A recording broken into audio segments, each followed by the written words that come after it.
नमस्कार दोस्तों, स्वागत है आप सभी का कॉम्पिटिटिव जीके चैनल में। आज 15 सितंबर है। आइए शुरू करते हैं आज के 15 सर्वाधिक महत्वपूर्ण करंट अफेयर्स का सिलसिला।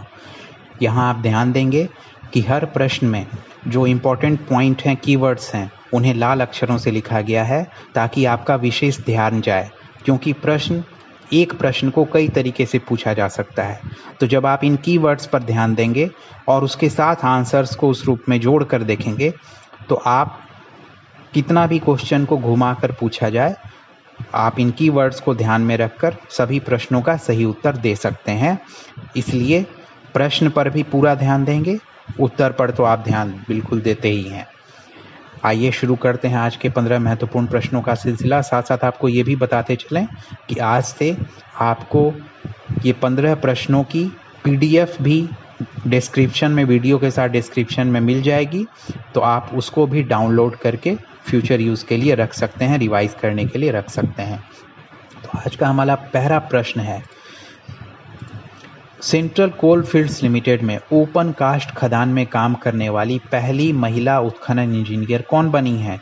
शिवानी मीना पहली महिला उत्खनन इंजीनियर बनी है। कहाँ बनी है?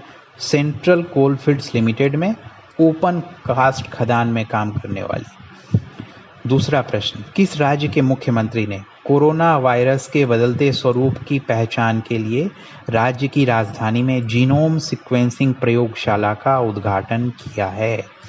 तो ये तमिलनाडु ने बदलते स्वरूप की पहचान के लिए कोरोना वायरस के जीनोम सीक्वेंसिंग प्रयोगशाला का उद्घाटन किया है।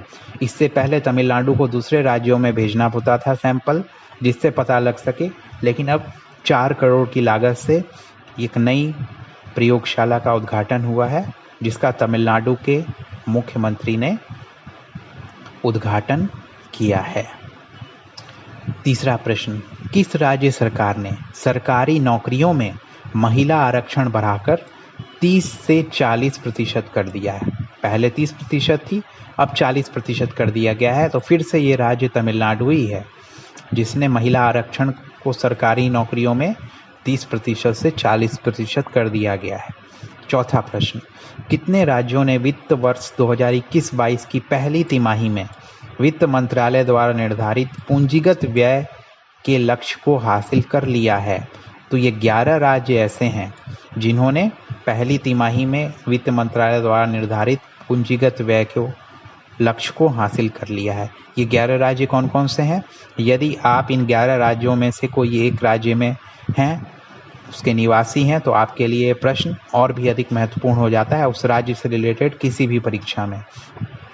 तो इसे है आंध्र प्रदेश, बिहार, छत्तीसगढ़, हरियाणा, केरल, मध्य प्रदेश, मणिपुर, मेघालय, नागालैंड, राजस्थान और उत्तराखंड। ये 11 राज्य हैं जिन्होंने इस लक्ष्य को, वित्त मंत्रालय द्वारा निर्धारित इस लक्ष्य को पहली तिमाही में पूरा किया है।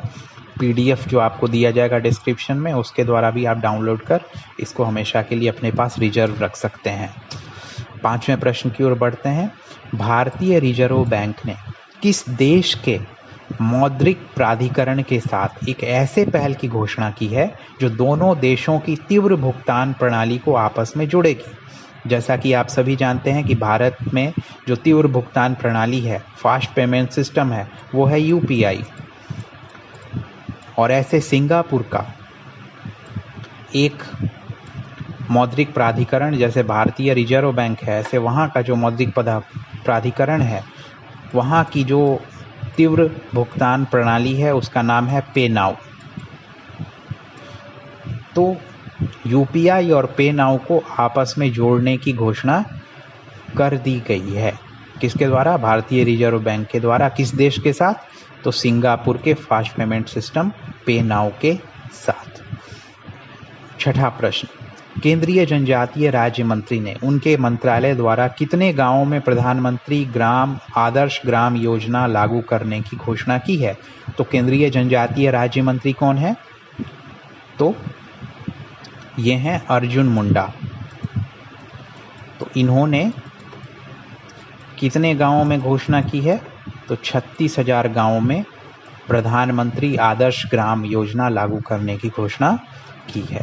7वां प्रश्न, किस देश ने पहली बार क्वाड चतुर्भुज, जिसको क्वाड को कहेंगे हिंदी में, चतुर्भुज सुरक्षा संवाद नेताओं के शिखर सम्मेलन के मेजबानी की घोषणा की है।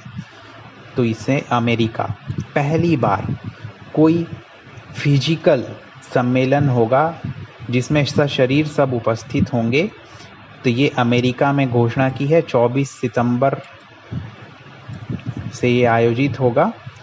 तो इसमें कौन कौन से देश शामिल होते हैं? क्वाड में 4 देश हैं, अमेरिका, जापान, भारत और ऑस्ट्रेलिया।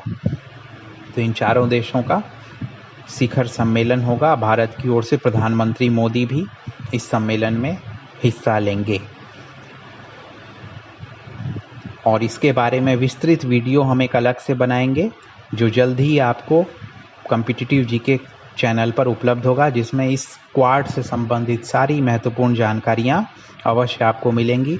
आप सभी ने देखा होगा कि इसमें ब्रिक्स से जुड़ी हुई सारी इन्फॉर्मेशन, सारे महत्वपूर्ण प्रश्नों की एक सूची एक वीडियो में डाली गई है, तो आप इस चैनल पर उसे भी देख सकते हैं। 8वें प्रश्न की ओर बढ़ते हैं। किस देश ने ग्रीन वीजा शुरू करने की घोषणा की है? तो ग्रीन वीजा शुरू करने की घोषणा की है संयुक्त अरब अमीरात ने, यूनाइटेड अरब एमिरेट्स ने। 9वां प्रश्न है आज का। किस शहर में ब्रेस्ट मिल्क पंप बैंक खोला जाएगा? तो लुधियाना में ब्रेस्ट मिल्क पंप बैंक खोला जाएगा। लुधियाना कहाँ है? पंजाब में है। 10वां प्रश्न है। इस वर्ष कौन सा UNGA सत्र आयोजित किया जाएगा? इस वर्ष 76वां यूनाइटेड नेशंस जनरल असेंबली का सत्र आयोजित किया जाएगा। 11वां प्रश्न। एशियाई ओलंपिक परिषद का कार्यकारी अध्यक्ष किसे चुना गया है? तो कार्यकारी अध्यक्ष चुना गया है रणधीर सिंह को। ठीक है। 12वां प्रश्न। किस राज्य ने डेनमार्क के साथ मन्नार की खाड़ी में एक ऊर्जा द्वीप बनाने की घोषणा की है? तो फिर से ये तमिलनाडु ही है जिसने डेनमार्क के साथ ऐसी घोषणा की है कि वो मन्नार की खाड़ी में इस देश के साथ मिलकर एक ऊर्जा द्वीप बनाएगा, एक एनर्जी आइलैंड बनाएगा, तमिलनाडु। तो आज के 3 प्रश्न ऐसे हैं जिनका सीधा कनेक्शन तमिलनाडु से है। 13वां प्रश्न। उच्च शिक्षा संस्थानों में दाखिल होने वाले कई विद्यार्थियों की भाषा की बाधाओं को दूर करने के लिए